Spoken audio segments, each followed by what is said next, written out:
Greetings, Eric Brown, MOBO-Media. Hey, I thought I'd hop on here and talk about the elephant in the room, for lack of a better word. And that is, with all the protests going on in Los Angeles, what you see play out on the streets of Los Angeles, you see a lot of Hispanics and Latinos who are out there protesting. And oh, by the way, that's who they're actually snatching up too.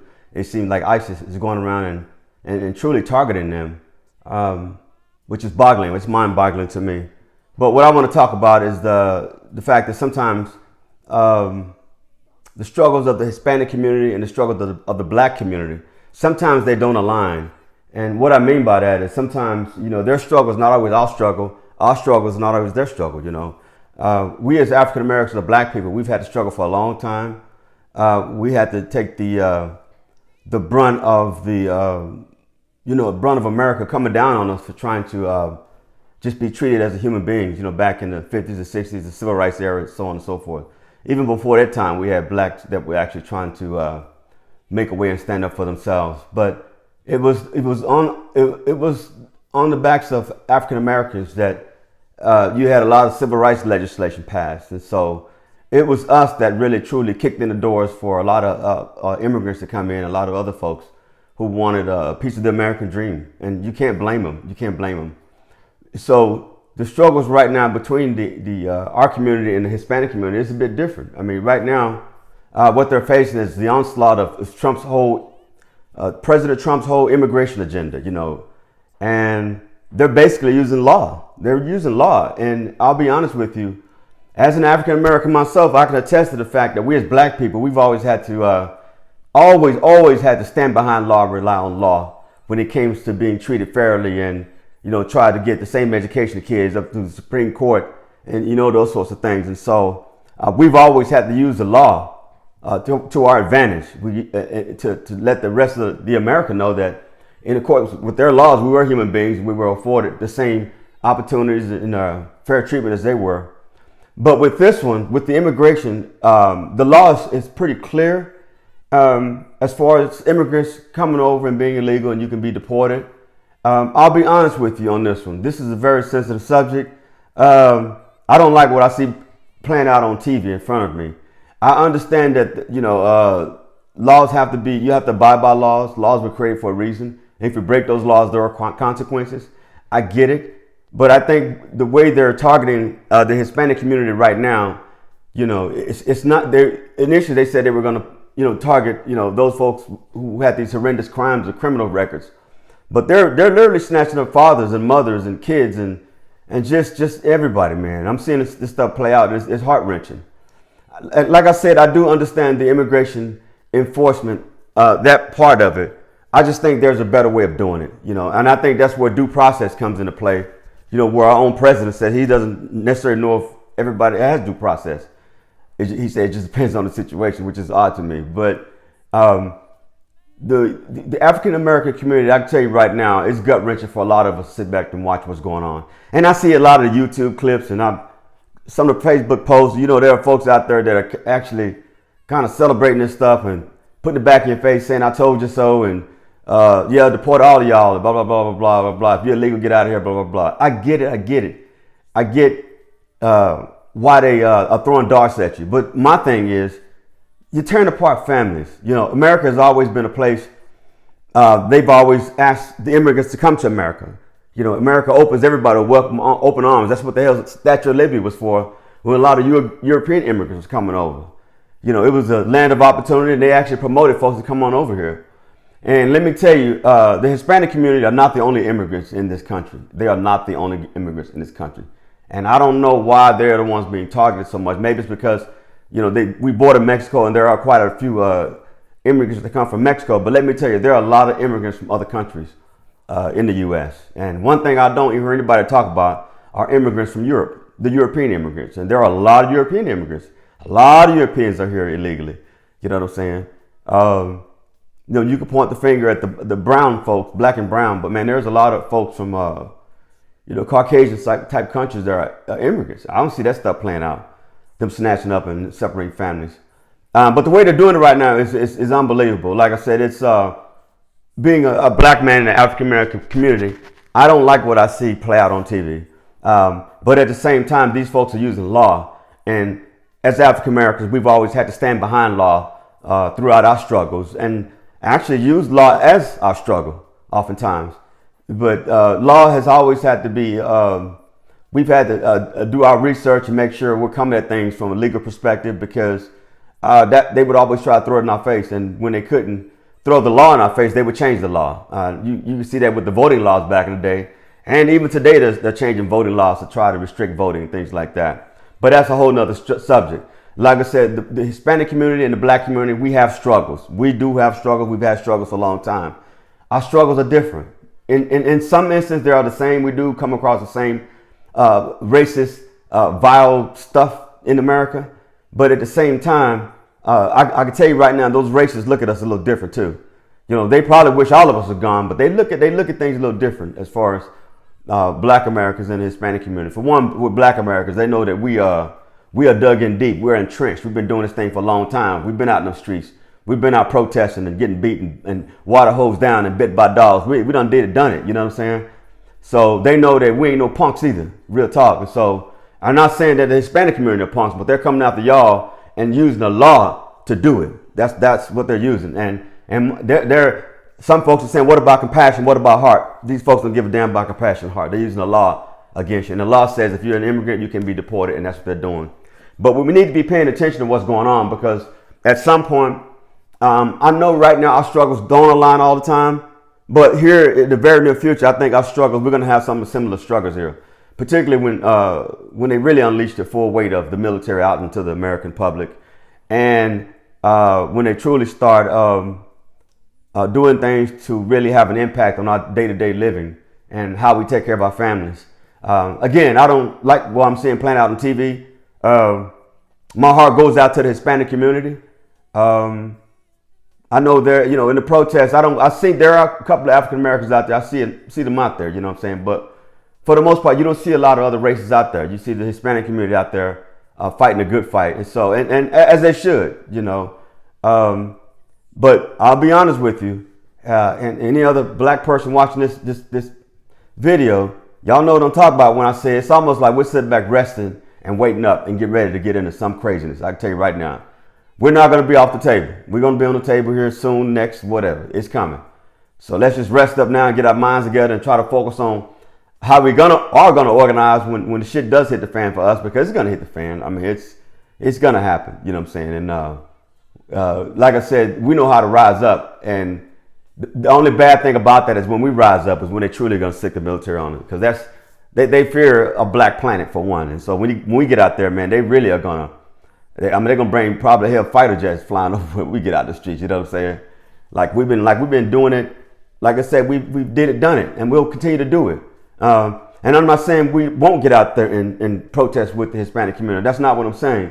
What I'm saying right now, it's almost like it's not our fight. We already know how they can use the laws to turn it against you, and that's what they're doing with y'all right now.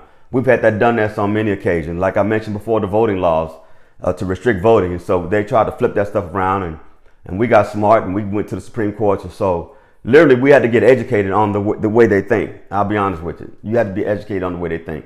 And if you're not, and you're just saying, oh, I'm here and I work hard and I ain't getting in no trouble while you're sending back my country. That's not, I'm telling you, it ain't gonna hold water with these folks, man. It's not gonna hold water with these folks. You're gonna have to really dig in and find a way to organize and potentially, get this thing up in the courts and to see if they can have some sort of reprieve or, stall this stuff for a minute. At least give families time to have backup plans, man. Things like that. Because I don't think a lot of folks saw this coming. And people ridiculed the Hispanic community and say, a lot of them voted for Trump and a lot of them did vote for the president. That's, to each his own, you know what I'm saying? But they should have, for those impacted by those same votes, I believe they should have really listened to the rhetoric that he was spewing on the campaign trail when he was going around. He was telling everybody what he's going to do. He laid it all out. I mean, every campaign speech, just about it, he was saying what he's going to do. And he said he's going to close the borders. I'm telling you, that's going to be one of the big next things. The border's going to get closed. It's going to be closed. Obviously, they can't close it forever, but they will close it for a period of time where they feel like they've got control of the border. And they'll probably implement new types of policies at the border, different, more restrictive policies and things like that. So they're coming. for the border to close it. But again, I pray for my Hispanic brothers and sisters in the Hispanic community. Unfortunately, the fight you're in right now it's hard for us to get out there and fight that fight because we already know what they're using. They're using the law against you, and I'm not saying I'm not saying give up on the fight. That's not what I'm here saying. You continue to fight in those streets and fight for what you think is right. But all I'm saying is that these folks, they write laws and stuff for a reason, and a lot of them do it to their advantage. So that when the law does come up, black and brown is always on the losing end of it. You know what I'm saying? I'm not just spewing hatred. I'm spewing facts. But I had to get on here and respond to that. You know, as a military veteran myself, one of the things, obviously, I don't like to see is our military folks being deployed in the streets of Los Angeles. You got, I think, Marines deployed, National Guard activated. It doesn't make sense. It's an overkill. It almost seems like a dry run for something bigger to come. Because the first thing that came to mind when they activated 2,000 National Guard members. Okay, I get it. Okay. But still, I think that was overreach, and I think it was you stepped on the governor of California's toes. That governor, they have their own way of governing out there, and the law says they can govern the way they see fit. You know, but the thing that gets me is the fact that they activated 2,000. The president activated 2,000 National Guard, right? And then they're going to activate 700 Marines to send them to the streets of Los Angeles. The first thing that came to mind is instead of activating the Marine Corps like that, why not just activate more National Guard? Because let me tell you, the Marine Corps, if anybody knows the Marine Corps like I do, I'm a military veteran, tuned to the Air Force. The Marine Corps, their whole job is that 1-2 punch, man, that initial punch, and they do a damn good job of it. They do a damn good job of it. I mean, they are our best. That's like tip of the spear of the military. I'm telling you, I've worked with these guys, man. I know what they're capable of. My salutes to them, man. You know what I'm saying? But the streets of Los Angeles is not a place where they should be, man. Honing their skills or showing their skills, man. This is crazy, man. They're treating it like it's urban warfare, some craziness, man. You know, I guarantee the Marines, they do what they're told. That's one thing about a Marine. They believe in honor, they believe in loyalty. You know, they're gonna do what they're told. But you know, I can tell you right now, for some of those Marines, this is gonna be gut wrenching. The fact that we've turned on our own country, we're putting our boots on the streets of our own country. You know what I'm saying? Like I said in the previous video, we all, just like Marines, I'm a 22-year Air Force veteran. We raised our right hand to defend this country. You know, under all circumstances, whatever, defend America at all costs. Not to beat America up with that same hand. That's not what we should be doing, man. This is wrong. It's wrong. It's wrong. And that's one thing, me as a veteran, when we talk about the struggles aligning between the Hispanic community and the Black community, even as a veteran, we have our struggles too. And that's one thing that we are aligned on is the veteran component, because we are Hispanic and Black veterans are one. We are one when it comes to that. When it comes to that, we are one. Yes, we are one. The Hispanic and the Black veterans are one. And active duty military folks are one. We're one. We're one. And we're treated as one within the military circles. And so they don't look at us any different. They're black and brown, just like they say. But those struggles do align. But we go through our struggles within the military, both of us, by the shade of our skin. I'll say that with confidence, and because I've worn a uniform for 22 years, and I know what I've had to go through. I'm speaking my truth. But that's where we do align as military folks. So I think it's despicable that those the Marine Corps was deployed to the streets of Los Angeles like that. You know what I'm saying? Whatever happened to 3,000 National Guard instead of 2,000 National Guard? What about 4,000 National Guard instead of 2,000? 5,000? There's a lot of National Guard members. I mean, the president can actually move National Guard between states. Y'all didn't know that, right? If you need to, hell, send 100,000 National Guard. They're trained for that. That's urban type warfare type stuff. That's crowd control type stuff. You know, this urban stuff, man. You know what I'm saying? A little step above, you know, just your common everyday policing. But with the military, man, you're talking about something totally different, man. We are highly trained and good at what we do. And so for you to put those Marines on the streets of Los Angeles like that, what you're going to do, you're dumbing them down. You're actually, because they're going to have to pull back. There's no way in hell they're going to have to unleash the full force of what they really can do on those folks. I guess they're going to use for crowd control. I don't know. I don't know what they're anticipating, what type of violence or crime or whatever they're anticipating. But I don't think it gets to the level where you have to call out the Marines. You know, you call out the Marines when China's getting ready to invade. You call out the Marines when North Korea says we're going to test a nuke and we're going to point it toward America to see how far it can go before it crash lands into the ocean. That's when you call out the Marines to go get in that ass. You don't call out the Marines for our own people, man. You don't do that. And this is despicable. And a lot of veterans, I know they feel the same way.